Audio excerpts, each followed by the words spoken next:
शहराची खबरबात या बातमीपत्राचे प्रायोजक आहेत Mac care super speciality hospital Ahmednagar.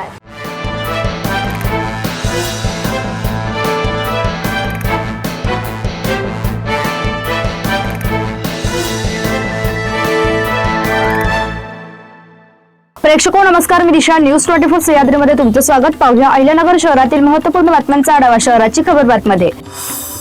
Nagar Pune रोडवरील चास शिवारात 4 चाकीची मोटारसायकलला धडक बसून झालेल्या अपघातात तरुणाचा मृत्यू झाला। रितेश नानाभाऊ दहातोंडे असे मयताचे नाव आहे। हा अपघात मंगळवारी दुपारी 11 वाजेच्या दरम्यान घडलाय। याबाबत सागर परसराम दहातोंडे यांनी दिलेल्या फिर्यादीवरून नगर तालुका पोलीस ठाण्यात गुरुवारी गुन्हा दाखल करण्यात आला।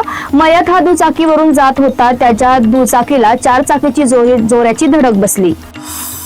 निंबोडी शिवारात सीडीवरून पाय घसरून पडल्याने एकाचा मृत्यू झाला। गणेश पासवान असे मयताचे नाव आहे। ही घटना गुरुवारी सायंकाळी 6 वाजेच्या सुमारास घडली। याबाबत भिंगार कॅम्प पोलीस ठाण्यात आकस्मिक मृत्यूची नोंद करण्यात आली आहे। मयत हा सीडीवरून खाली पडून जखमी झाला। त्यांना रुग्णालयात दाखल केले असता डॉक्टरांनी मयत घोषित केले। घरी येऊन माझे तुझ्यावर प्रेम आहे, माझ्यासोबत लग्न कर असे म्हणून 16 वर्षीय मुलीचा विनयभंग केल्याची घटना मंगळवारी दुपारी 12:30 वाजेच्या सुमारास घडली।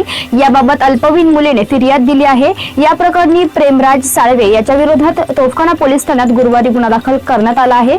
आरोपी हा मुलीला त्रास देत होता। त्याने मंगळवारी भिंतीवरून उडी मारून घरी आला व त्याने मुलीशी गैरवर्तन करून तिचा विनयभंग केला असे फिर्यादीत म्हटले आहे। सावेडी उपनगरातील पद्मानगर परिसरात तरुणाने राहत्या घरात गळफास घेऊन आत्महत्या केली। रमेश बाबासाहेब तांदळे असे मयताचे नाव आहे। ही घटना गुरुवारी पहाटे 4 वाजेच्या सुमारास घडली। मयताने गळफास घेतल्याने त्यास उपचारासाठी रुग्णालयात दाखल केले। डॉक्टरांनी मयत घोषित केले। याबाबत तोफखाना पोलीस ठाण्यात आकस्मिक मृत्यूची नोंद करण्यात आली। शहरात गॅस टंचाईच्या चर्चेमुळे आता रिक्षा व्यवसायही अडचणीत येण्याची चिन्ह दिसून येत आहे। सध्या गॅसचा पुरवठा कमी होत असल्याने रिक्षा चालकांमध्ये चिंतेचे वातावरण असून अहिल्यानगर शहरात LPG गॅस भरण्यासाठी बोल्लेगाव येथील गॅस पंपावर रिक्षा चालकांच्या 500 मीटर पर्यंत रांगा लागत आहे। शहरातील बहुतांश रिक्षांमध्ये पेट्रोल आणि गॅस अशी संयुक्त किट बसवलेली असते। शहराच्या खबरबातमध्ये आपण इथेच थांबतोय, मात्र तुम्ही पाहत राहा न्यूज 24 सह्याद्री।